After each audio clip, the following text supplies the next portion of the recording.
We are back with another short but sweet Daily Digest episode today with a few things to cover, but the biggest bit of news and the most mind-blowing bit of news, in my opinion, is that AI has once again separated itself from humans in emotional intelligence. In addition to that, we will be touching on a couple other AI topics in the news. One is that the UAE has made ChatGPT Plus free for all of its citizens, which is about a value of $2.4 billion annually. Lastly, we will talk about the latest entry into the AI voice race because Claude from Anthropic can now speak. Now, the reason I wanted to talk about all of these topics today, because of course each of them I think are pretty fascinating in their own right, but when you look at them all together, that's when you start to see the AI future that we are barreling towards. A future where we have AIs that understand our feelings, that speak naturally, and that everyone can use, which makes for a fascinating future in my opinion. Welcome to the AI Marketing Navigator, where we simplify AI marketing to keep you ahead of the curve. Brought to you by Digital Pop, delivering AI marketing automation so your small business thrives. Here's your host, Alex Carlson. What is up, everybody? Welcome to another episode of the AI Marketing Navigator. This is your daily compass in the ever-evolving world of AI marketing. Okay, navigators, we are back with another short but sweet Daily Digest episode today with a few things to cover, some of which are news from the previous week or two that we are getting caught up on now. But the biggest bit of news and the most mind-blowing bit of news, in my opinion, is that AI has once again separated itself from humans in emotional intelligence, which begs the question if AI is now more empathetic than humans.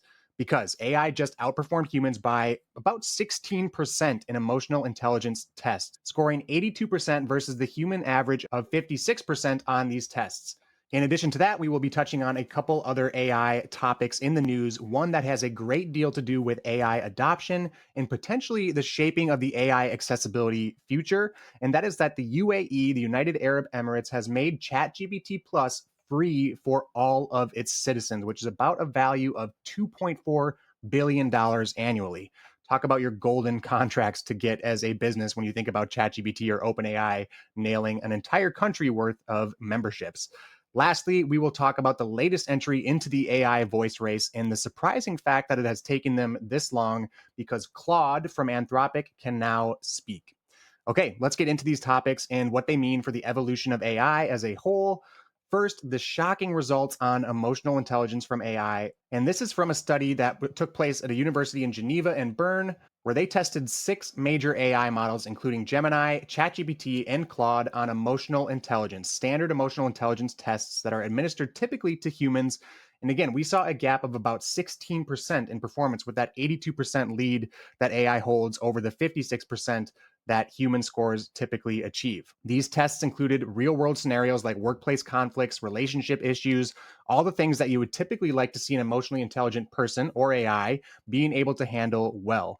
And again, it starts to make you wonder whether or not AI can not only replicate the emotionally intelligent answers, but is really understanding what it is to be emotionally intelligent, what emotionally intelligent behavior actually looks like. And then on top of that, to get into a little bit more of a meta space, and not meta as in the parent company of Facebook, but the typical definition of meta, because with these models that can score higher on emotional intelligence tests, we now can possibly create better new emotional intelligence tests. And for us as marketers, this means, again, just more contextually aware, more human sounding AI, which is always a good thing. But when you expand this concept into other potential AI use cases like therapy or coaching or conflict resolution, or to bring it back into marketing, customer service, if you have a product or service in which you handle a lot of support queries and maybe particularly queries that involve frustrated customers, having an emotionally intelligent AI support agent certainly would benefit you greatly. Now, we mentioned that this is kind of starting to allude to the idea that perhaps AI is starting to understand more what it means to be emotionally intelligent, but caution is still advisable in assuming too much of the AI models. This could be just a result of a huge amount of analytical research and contextual awareness and the presumption that these models are doing to pick the best answer. But regardless, it makes me wonder, and I find it well worth attention still, that even if that is the case, an AI model should, and in this case theoretically would, be able to more often give a more emotionally empathetic or intelligent response than a human. So to me, if that's the result, does it really matter if the AI is understanding exactly why that's more emotionally intelligent or just that it is? That starts a whole debate around AI consciousness and the like. Next, we have a completely unprecedented and huge move by the United Arab Emirates driving AI adoption in that country, but also driving the conversation around the democratization of AI technology and what it means to truly have open access to the most powerful AI capabilities, but also the most powerful technological capabilities.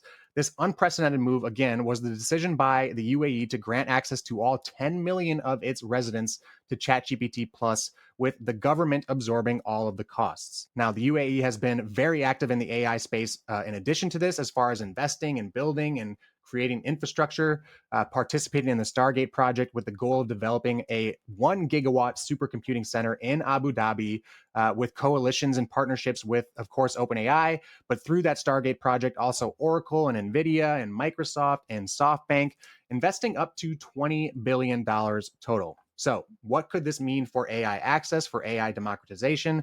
Well, it could mean a great deal. Are other nations possibly going to follow suit with this view that AI isn't simply a commodity, but almost a digital right? Very much like how access to the internet has become such a differentiator when it comes to opportunity and well being in the world today. And then it also begs the question, what happens when you have an entire population that is trained on AI, that is AI native, that is AI centered and AI literate? What are those results going to look like when you have this new approach to AI, treating it more like a public utility than anything else?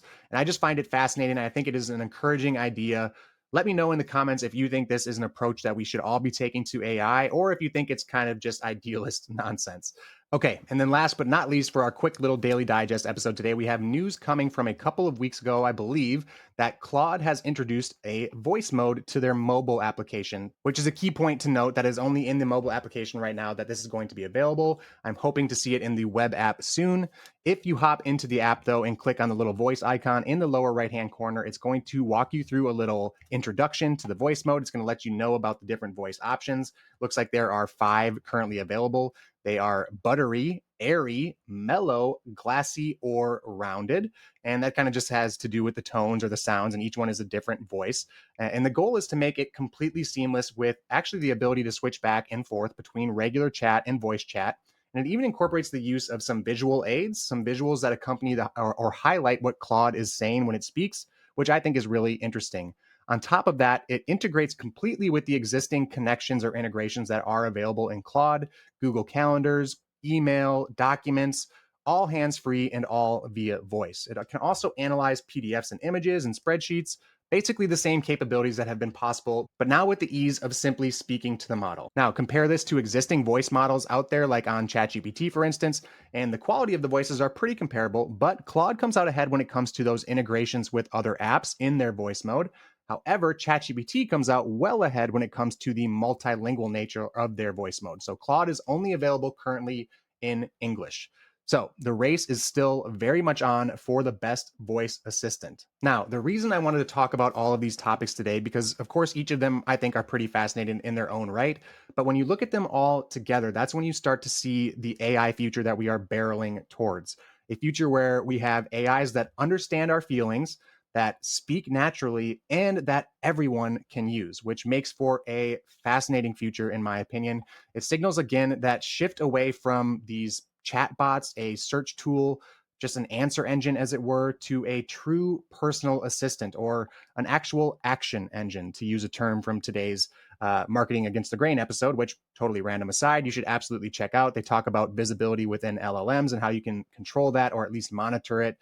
Anyway, I think we can absolutely likely expect voice to continue to explode across the AI space, across the general interaction with technology space. And I would like to hope that the same can be said for democratization across the space as well. Of course, these tools all have their free tiers, but they come with some pretty significant limitations compared to the paid versions.